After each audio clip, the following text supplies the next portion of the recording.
Okay, David, I'm going to make you host or co-host so that if anybody comes in, you could let them in for me, if that would be okay. Yeah, well done, thank you. I'm going to find you on the system and then there we go. Okay, thank you.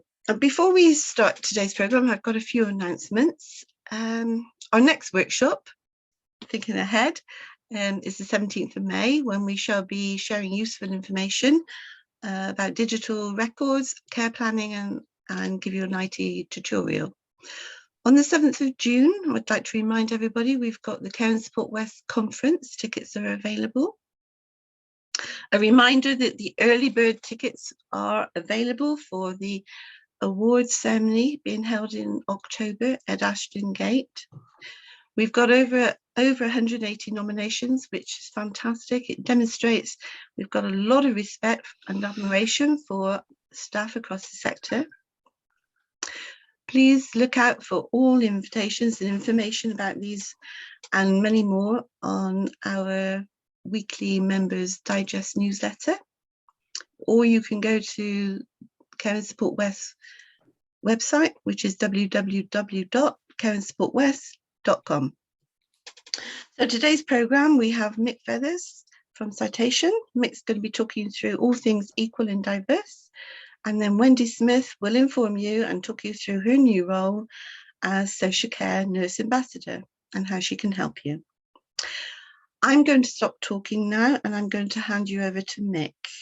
Thank you, Mick. I'll make you, I know Rosie's host. Do you want me to make you host as well? Or? No. You're okay. You're fine. Don't give me such privileges, Karen. All right, okay. I'll shut up. So thank you very much, Karen, for inviting me. Welcome everybody from the Southwest. Shame we can't do it in person. I'm like a caged animal here. Good morning, Lord Smallacombe.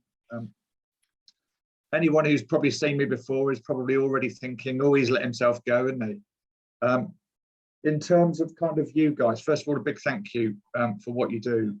Wonderful work in a particularly kind of like difficult time. So first of all, kind of like thank you very much, and just try if you can to keep going, is all I'm going to say. I'm Mick Feather, Care Business Manager. Before I joined Citation 5 years ago, I used to be a CQC inspector, so don't hold that against me. I was nice. And what am I going to talk to you about? So Karen wanted me to talk about equality and diversity. So you may say, well, what on earth have you got to do with that? Prior to being a CQC inspector, I was a equality and diversity manager at a local fire service where I am. So I've got a reasonable knowledge. My wife actually works in it. She still is kind of like head of equality and diversity. It's kind of like around me all the time. So if we just flick next slide, please, Rosie, let's see what we're going to talk about. So we're going to do a quick whiz through equality and diversity. Talk about the protected characteristics. The thing for me about any presentation at the moment is that I just want to make it relevant, kind of supporting you guys with what you got to do. And the reason why I'm talking about it is there's a couple of angles in terms of equality and diversity. You may be doing it already, you may have kind of already done a lot of it or whatever. But it's being kind of almost kind of sneakily kind of introduced. Record progress. Oh, okay. In a lot of kind of like different sort of ways. So one of the ways that I'll be kind of like talking to you about is any of you that have had recent inspections will be aware that the PIR actually has some questions relating to equality and diversity. And also last year, the CQC introduced a thing called culturally appropriate care. So culturally appropriate care is quite literally about that. Mick, can I interrupt you for a second? Of course you can. Every time you turn your head, your sound goes down. So if you could be a wonderful person and face straight ahead, that would be grand. Okay. Is that better? Can you hear that? That's Can you hear that better? You. Okay. Wonderful. You'll think that I'm just a robot now. Right. Okay. I'm going to carry on. So in terms of what we're going to talk about, the PIR has it, and as I've mentioned, culturally appropriate care is something that CQC are actually looking at in terms of cultures. So let's flick the next slide, Rosie, and see kind of like where we're going to go. So I'm not going to insult anyone's intelligence about talking about quality, but I just need to make it clear when we talk about quality that it's not about treating everybody the same. It's quite literally the opposite thing to that, which is actually treating people according to their particular need. And you may kind of like, you know, think to yourself in terms of what does that mean in terms of sort of care services. And there's a whole variety of things. I've put a few of the things there. So communication, language, activities, you know, mealtime experiences, you know, things that you actually celebrate, kind of like whether it's in a home or things that you kind of like talk about if it's domiciliary care, you know, what are people's goals and aspirations. The fundamental thing is about the fact that equality is about treating everyone based on their protected characteristics and whether those things are important to people, because they may not be important to people, but you need to know whether they are. It's important for you to understand that, you know, if my disability is something that I don't want to talk about, then I don't need to let you know, you don't need to do anything about it. But if it's fundamentally important and it's really important in terms of my care, then I may see it as a really important thing that you need to be aware of and you need to potentially adapt.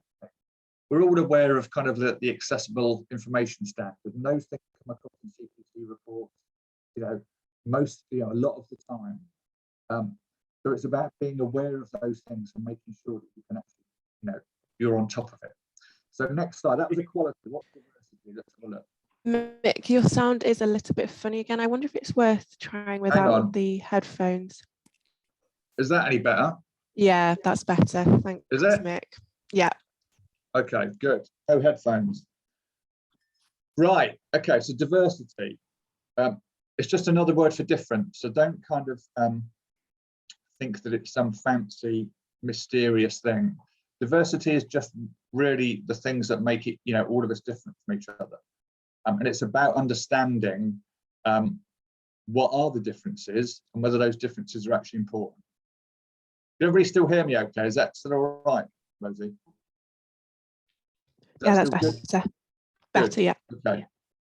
Right, okay. So flick the next slide, please, Rosie. Let's have a look and see what the protected characteristics are.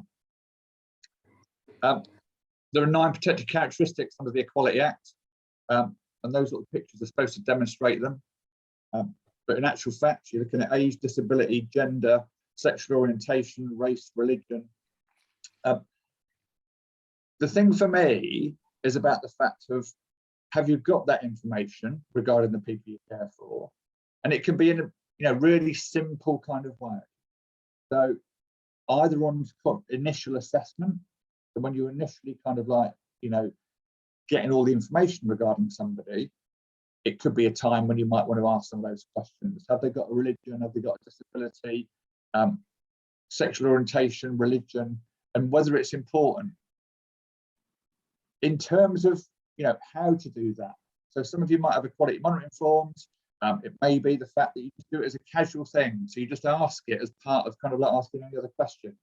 So it's not about filling out a form. It's about the fact of me just asking, you know, Rosie, have you got a particular religion? Do you actually kind of like want to, is it important to you? Do you need us to do anything in order to, you know, sort of, you know, meet some of those needs? So it's about informally or informally trying to get hold of that information. And the most important thing is whether that is actually important to people. Remember, any equality monitoring form needs to have a little box that says, I prefer not to say. So in other words, there's no, you know, legislation which says you must tell me exactly kind of like age, disability, gender, race. However, there will be a prefer not to say box if people don't want to let you know.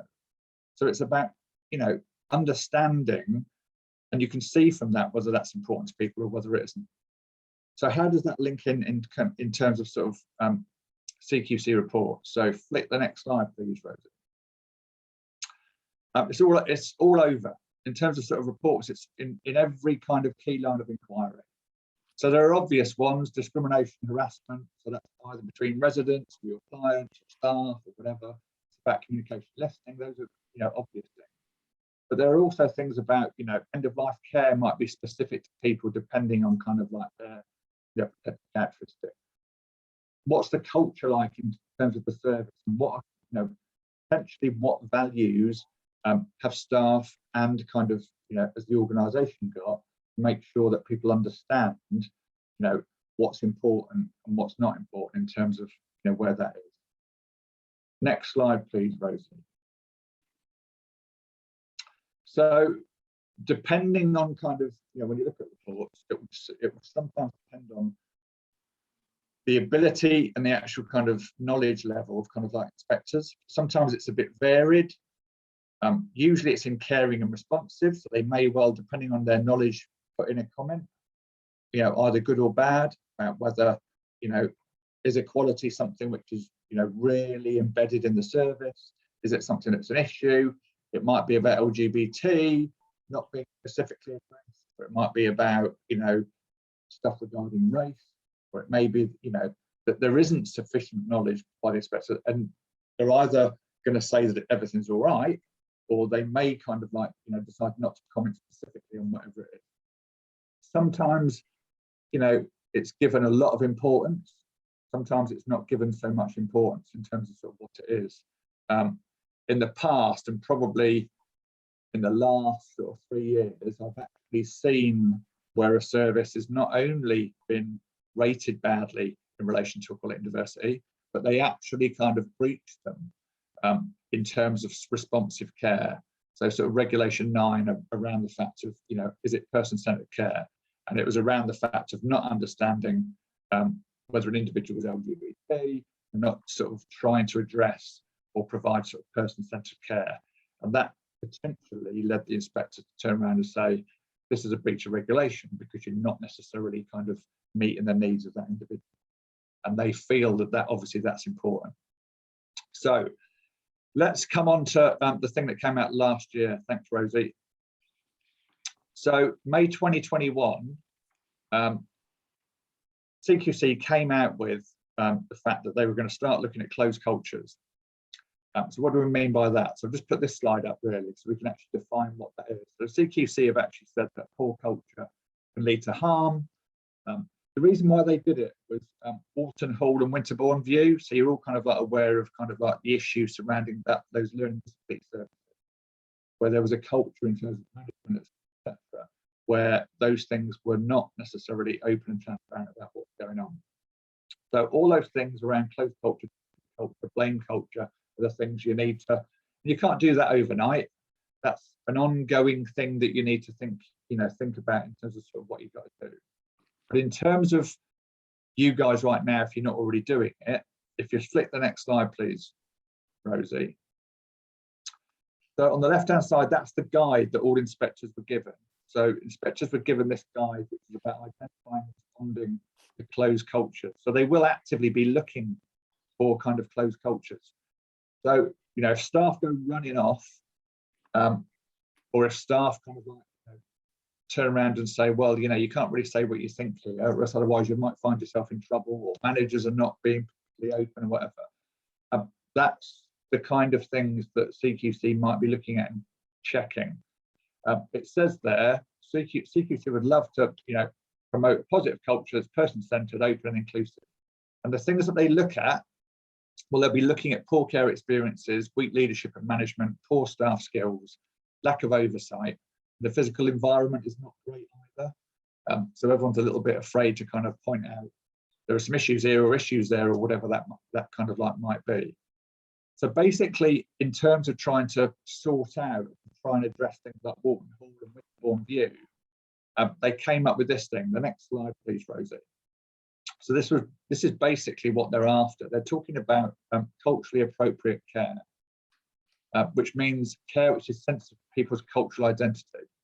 So all those things that we've just spoken about, age, disability, gender, race, sexual orientation, all those things, being aware of that, aware of people's ethnicity or race, religion, and how that might feed into their care. So if you're not already doing some of this stuff, just be aware that they will be looking at, you know, all 5 key areas as usual in terms of potentially issues regarding care and regarding culture. And the things that potentially could be highlighted are around things like Regulation 9 about person-centered care, Reg 10 about dignity and respect, and Regulation 11 about need for consent. So a lot of that is around things like learning disability and whether, you know, things or decisions are being done to people rather than people actually kind of, you know, making those sort of decisions, you know, collectively about what's actually kind of like going on.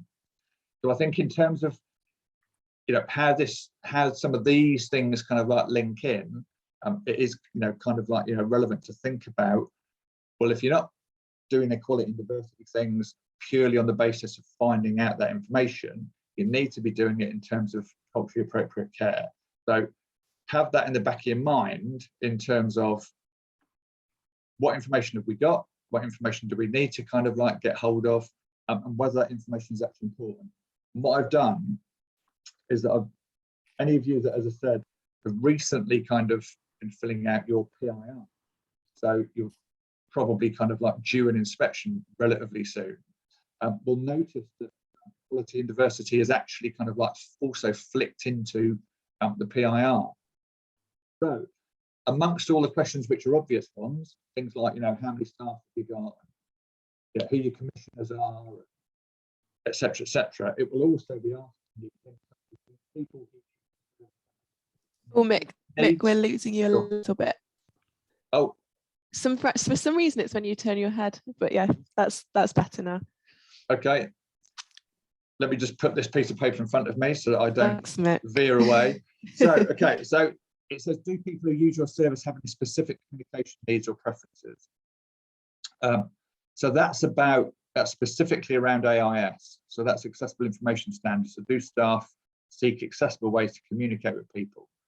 So those are all the things and all those kind of like supports for you to be able to sort of make sure, you know, that you can provide and communicate properly in terms of staff. And going forward, it was a slight issue when certainly I was an inspector, and it's something which, you know, needs to be thought about now, particularly, you know, since Brexit, since kind of like, you know, issues that have come around regarding making sure we try and, you know, actually recruit from further afield to make sure that staff, you know, can actually kind of communicate well, whether that's sort of, you know, lessons, you know, it's not unheard of to have lessons sort of in English, or to try and make sure that kind of people understand, you know, how to, it's hard enough sometimes to try and actually identify whether people are in pain or how they are if they can't communicate well. Once you start adding language as an issue, that's definitely something that people need to start thinking about, whether you need to kind of like set anything up. Back to the PIR. So basically some of the big hitting questions for the PIR, it will say, please state whether you have carried out any specific work in the last 12 months to ensure or improve care quality for people in relation to the following protected characteristics. And then they go through age, disability, gender reassignment, race, orientation. So what they're after there is they're after some, you know, what things are you doing? So what things have you done in the last 12 months in terms of equality and diversity? And that may be just finding out whether the protected characteristics for individuals are relevant, whether they're important, and whether they actually want you to do anything as a result. There's another question in the PIR, which is what specific work have you undertaken in the past 12 months to ensure your service meets the needs of people using your services with protected characteristics, and what impact does this have? Anything that you're doing, which is to do with equality and diversity, which is really, you know, great, good practice, make sure that you're writing it up and that you're aware of it, and that when the PIR comes through, that you're able to kind of like tell a good story about exactly what sort of things you're putting in place, which are specifically person-centered and in relation to kind of people's protected characteristics. And that could be about their age, a disability, sexual orientation, race, etc. And there's another PIR question, which is about what specific work have you undertaken in the past 12 months to ensure equality and inclusion of your workforce, and what impact has this had? So not just thinking about it from kind of like residents, if it's a care home, or clients, if it's a dom care, but think about it from the point of view of your own, you know, your staff, and whether your staff, have you got the information regarding your staff and their protected characteristics? Is it something that's important to them? Is there anything that potentially you can do to try and help them in actually kind of like fulfilling their role? So it's about kind of like looking at it from both service users and staff in terms of things that you may need to do and things that you may need to kind of like address. Because I think it's important to kind of be aware that it's not going away. And in terms of sort of equality and diversity as a whole, it's something that people need to kind of like be thinking and almost trying to embed. So I think it's my last slide before we kind of like have any questions. So I'm just throwing out there, are you aware of the protected characteristics of the people who use your service and your staff? So that's kind of lots of just throwing out. Ensure that your staff and managers understand what the protected characteristics are and understand how you can improve outcomes for people. Various kind of like, little things. Some of them, you're probably doing an awful lot of stuff which is kind of like quite person-centered and some really good stuff. I remember going to a domiciliary care agency where there was a survey form and it said, Alex has changed my life. Alex was a member of staff. He'd gone around this lady's house. She said, I really loved doing painting and drawing when I was a lot younger. Alex had gone home, member of staff, he'd gone home and he'd actually kind of looked up that there was an UK painting and drawing class very close to where she was. Every Thursday afternoon, she now does painting and drawing. Alex has changed my life. That isn't related to protected characteristics, but that's quite a simple thing. So imagine something as simple as that, but in relation to my age, disability, gender, race, religion, sexual orientation. And make sure those examples that you actually kind of like write them up. And they're not just things that you're thinking about in terms of, oh yes, we do an awful lot of things. However, I haven't written any of this stuff up. Make sure that you write them up. Make sure that kind of, and that's for staff as well. What great things you actually doing in order to sort of make sure that your staff, feel like they're inclusive in terms of sort of the organisation. Make sure you've got an equality and diversity policy in place. And as I've already said, really making equality and diversity an intrinsic part of everything you do, rather than oh no, it's a bit of an add-on. So it's something I need to think about on top of what else I do. Hope that makes sense. I think I'm kind of done, and I think I'm actually on time. We're all back on. It's all back on time now, Aaron. Look at that. Brilliant. Well done, Mick. How did he do it? There's no chat. There's no questions in the chat. But would anybody like to open up and ask Mick a question while you've got him here? Make use of him. Make use of his knowledge. I think the hints and tips about the PIR is a very useful one, Mick. I think to sort of make sure you've got those informations written up. I think it really is. It's something that we think about doing, but it's time element, isn't it? And you move on to the next thing and you forget. So it's the thing that it's the thing that certainly kind of people I've spoken to. It's the thing that out of the whole of the PIR, it's the thing that they think, oh no, what am I supposed to put here? Mm. And I'll put money on it that most of you do it, but you don't necessarily make a thing of it. Because you just get on and do it. And I think the thing is, when someone actually asks you the question directly, you can find it difficult to try and answer if you haven't already thought the process through about what you've done and what you're doing. So when I actually talk to kind of care providers, they tell me, oh yes, we ask for loads of information, age, disability, gender, race, etc., on the initial forms, but they don't think that they do that because it doesn't form part of any kind of like process or anything else that they do. There is a question. I was going to say, there is a question that's come into the chat, Mick. Beverly is saying she's got a new resident who's in a relationship. Should I include that she is supported by her daughter and her partner Jan? So I'm presuming it's a care home. Beverly, would you like to open up in? It is a care home. Beverly said yes. Oh yes, yeah. Yeah, it's a care home. We are used to staff being in different types of relationships. Yeah. But listening to what you have just said, is it an intrusion to include it in that person's care plan as equality and diversity? How would I get around that? So I'm presuming, am I right in saying that is it a heterosexual relationship? No, it's okay. lesbian. Okay. So I mean, the thing is, will be to ask and to see. But I think, I mean, that's an excellent example of it being supported. I mean, the other thing for me would be about how, you know, is it quite open, or is, you know, do other residents, are they all aware of it? She's due to come this weekend, but it is very open. They are very much a couple, and quite rightly they should be. If that. And is everybody supporting that? So is the other residents? I don't know how to set the seeds, if that makes sense, because the lady's not coming to the weekend, and you're on about recording and documenting. It's things that you normally do, and you think, actually, perhaps I should record this, but how should I record it though? So I think, yeah, I mean, it's an interesting point. So there's a few things really going on. I think the important thing is about the individual, and that's what you're actually ensuring can happen. Yeah. I think that's really great. I think the other thing is to make sure and to think about what the other residents are kind of like thinking, and to actually deal with any issues. So what I mean by that is that if you've got some, you know, residents who are not happy about it, or they're making it clear, or they're being abused or whatever, that needs to be addressed. Okay.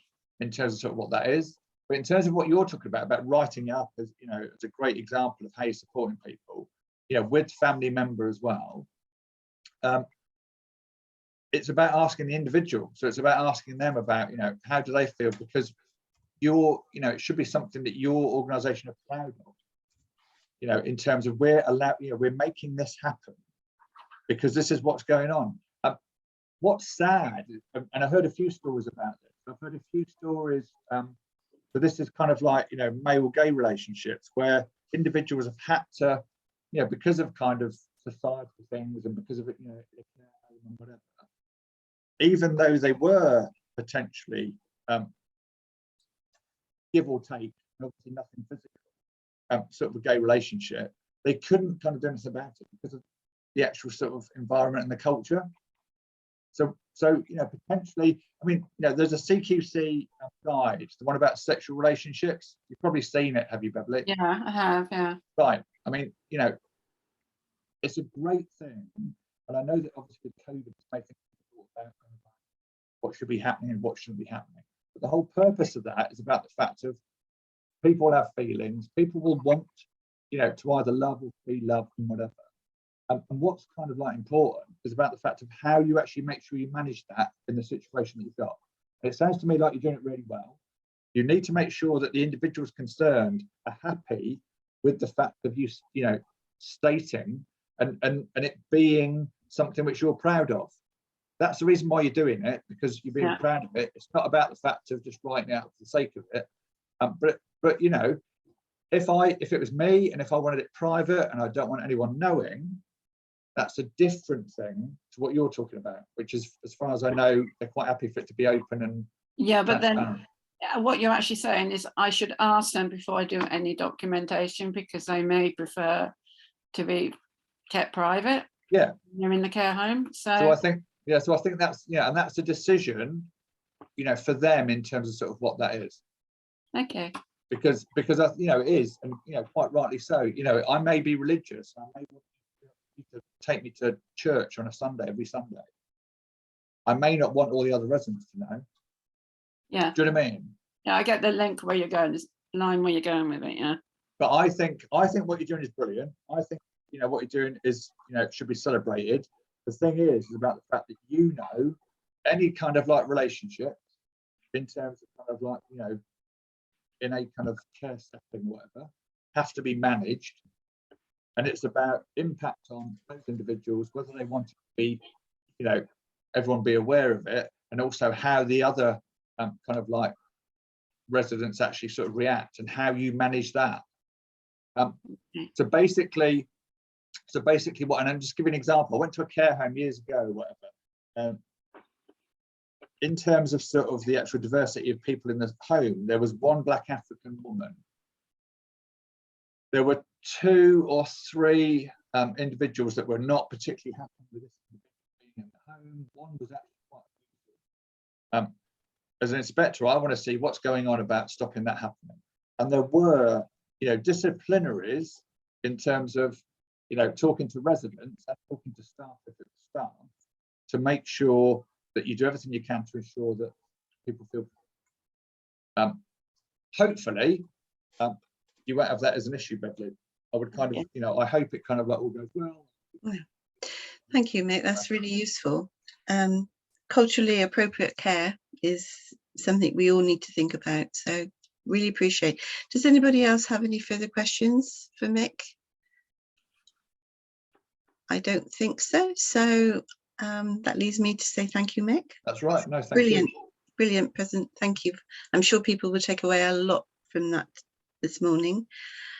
Right. Okay. If you can stop sharing your screen, Rosie. And then we. Is that okay? Is it stopped now? Yes, that's okay. Perfect. Brilliant. Now it leaves me to hand you over to Wendie. Wendie, are you there? Have you got your slides? I sent my slides to you, but I do have them. I've not got. Did you? No. This morning probably was a bit. No. Late. Yeah. No, I've not got them. Okay. So do you want to make me a presenter, and I'll see if I can get I will. them up. Yeah. Okay.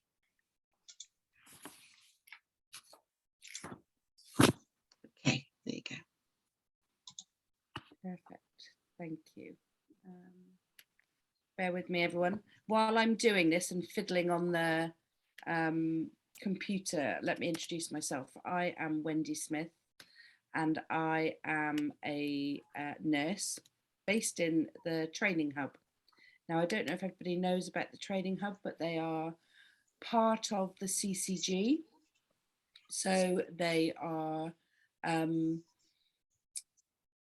primarily based with training health and primary care. However, with the development of the ICS, they have recognised that working as a system is necessary. So they created a role along with David and his deputy Angela, who's left now, for a social care nurse ambassador. So in my wisdom, I applied. And now we are trying to discover what is needed. So I'm an ANP in primary care, and Sarah, my colleague, is a nurse working in St Monica as a clinical lead. So I'm just going to try and share screen. I need to go to files. Karen?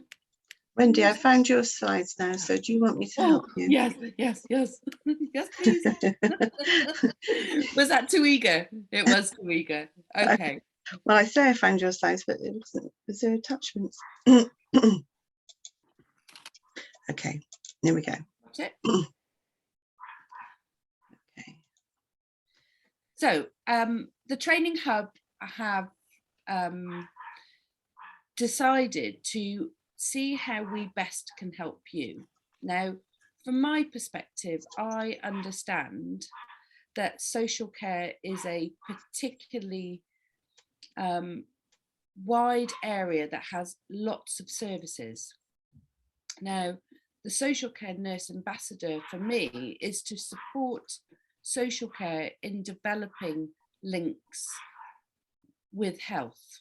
Now, I know a residential home and a nursing home and domiciliary care have people that have health needs as well as social care needs.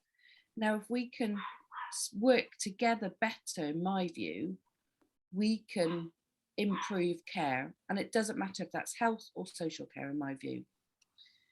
But this presentation is also to ask you what you feel this role needs to be. This is not set in stone. We do have some specific objectives we would like to meet. And at the moment it's for a year and it's 15 hours. So it's a very small time. But we are confident we'll be able to get the most out of it. Next slide, please, Karen. So the goals for the social care nurse ambassador that we've created at the moment are to develop a system-wide approach to include providers of dom care, residential care and nursing care. So that's the whole gamut, and that's really important to me because people are everywhere and health needs are, in my view, for people that are housebound, they do get a different service. So you and I can walk to a GP surgery and discuss face-to-face with a GP what you need, but that is limited for most people. So the other thing that we want to achieve is to facilitate an effective education and development of social care nurses working in the BNSSG network. So this is all nurses, so learning disability, mental health, but it will be health focused. So we are thinking long-term conditions, we are thinking end-of-life care. So how can we improve care together for people? So to develop an effective strategy to work together and make best use of the 15 hours. Next slide. Thanks, Karen. So we realise that there is a lot of underpinning work that we need to do to get to where we were in the goals. Part of that is create a database of registered nurses working in social care. Believe it or not, BNSSG don't have that yet. So there are 300 registered nurses working in social care that are being supported by social care employers, and for all types of things and all types of training. And the Workforce Development Fund, we know that Karen helps really well with, but we also know can be a bit clunky as well. So, you know, it's really important that if there are any training needs that you feel I can help with for your nurses, please let me know. And I do feel that we are missing a big chunk of the workforce with unregistered, but I'm hoping we can develop that in time. So we want to develop and understand how the training needs of nurses working social care can be best addressed, and that could be by the training hub.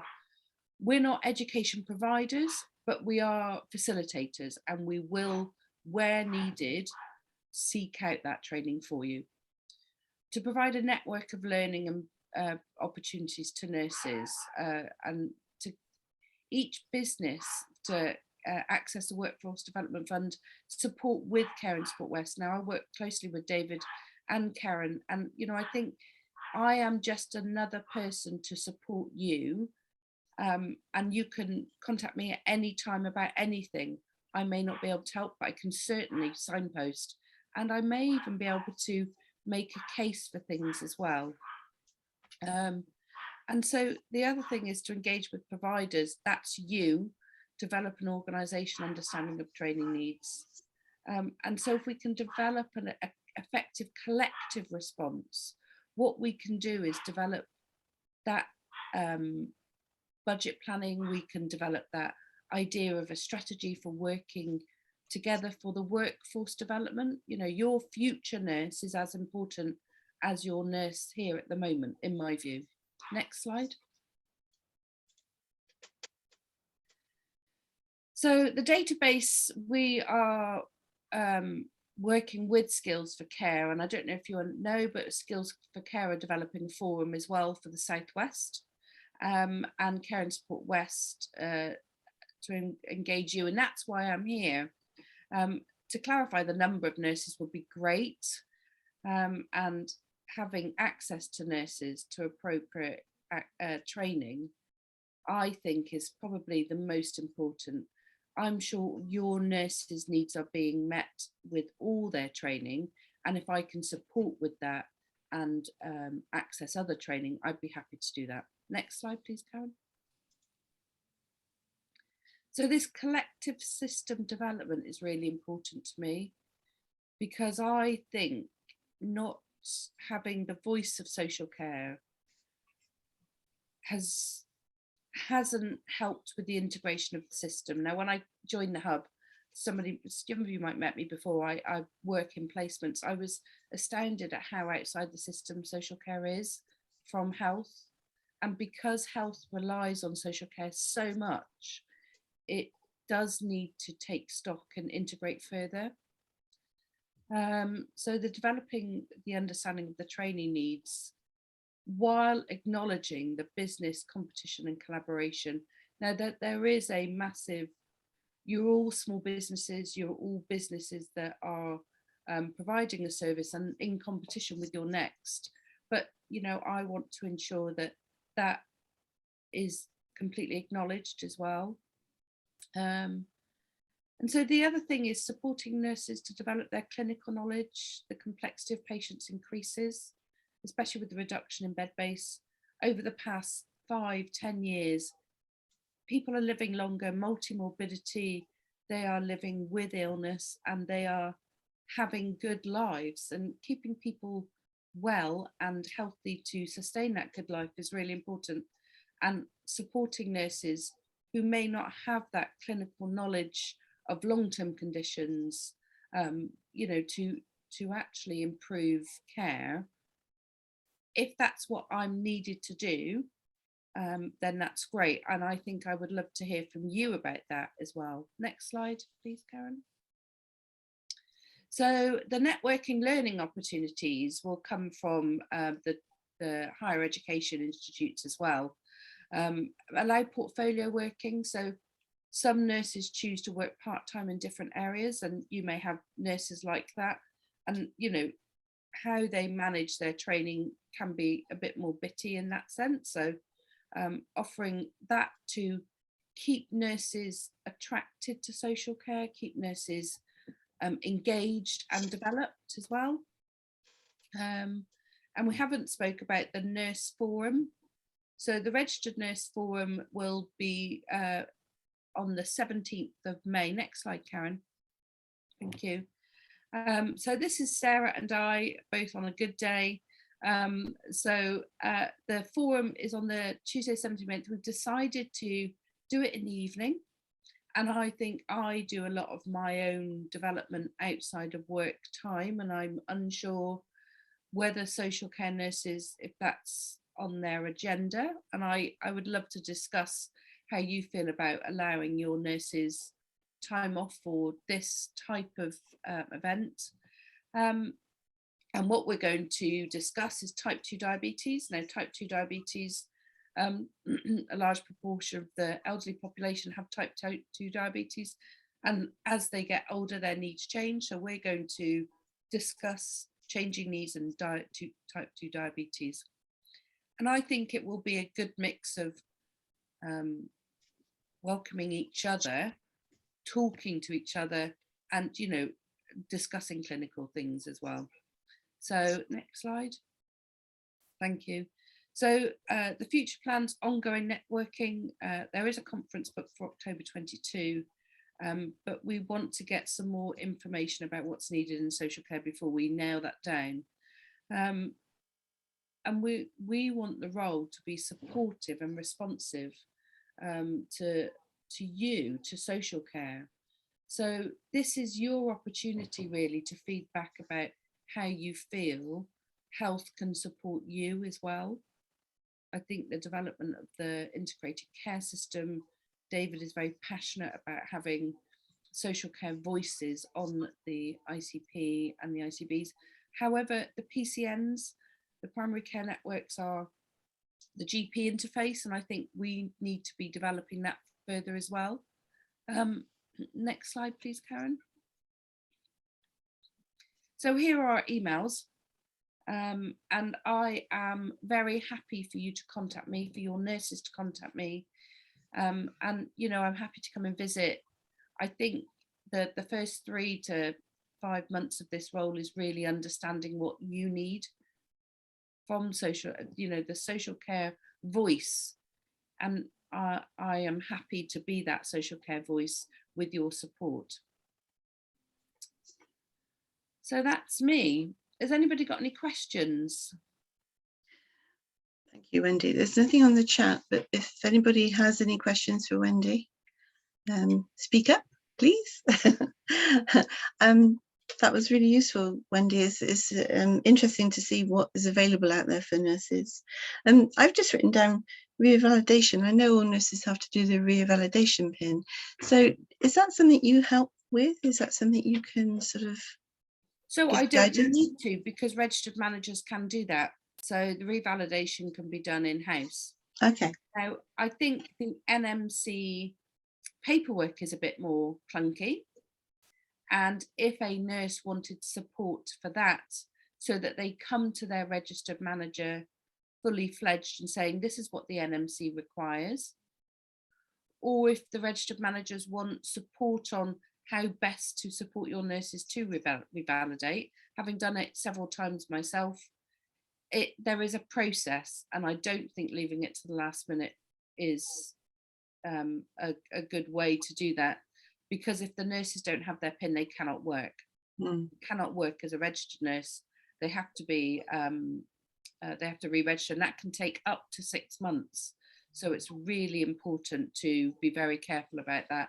So revalidation, yeah, I can support with that. And I think, you know, if that's something one of the webinars would be useful to have on revalidation, or if the registered managers would like me to come and talk about how best to support nurses, I can do that. Brilliant. I think the Nurse Forum on the 17th of May is going to be a winner, because it's great to bring people together, isn't it, with like-minded, and sort of you can talk about problems that you have, share a problem. There's always a problem halved. But we want to ensure that businesses understand this will not be a discussing individual problems at work. This is not where we're airing. That's not for the forum. That, you know, we are very clear on boundaries as well. So the nurses will not be coming to the forum to discuss workplace issues unless they are clinical or they are related to their clinical practice. So I think that's really important. Fair to say. Yeah, okay. I'm going to stop sharing your screen now. I think everybody's had enough time to write down your email address. Well, I'll hang around for a bit, and if anybody wants to chat, then that would be great, Karen. David, I don't know, are you still there, David? No, he's gone. Okay. He's had to leave. He's had to go off to another meeting. So, well, we've done quite well for time, actually. We've booked back some time. So I know time is so precious for everybody. Oh, there's Mix on here saying thank you, everybody, for listening.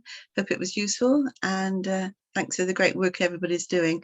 I reiterate that. I know how hard it is, and you know, I mentioned at the beginning about the awards, and seeing the nominations that have come through is fantastic. And you know, it's sort of everybody's doing some fantastic work out there. And you're right, Wendie, when you notice the difference between the health and the difference between social care. There's a lot of work in the IPC and the ICP is really worthwhile. Pulling it all together, I think, usefully. But the end goal is for us to, as people, we are in this job to improve somebody's life and to maintain their independence. And I think, you know, the work that social care do is massively important. So, you know, supporting that is where I am. I'm going to stop recording now.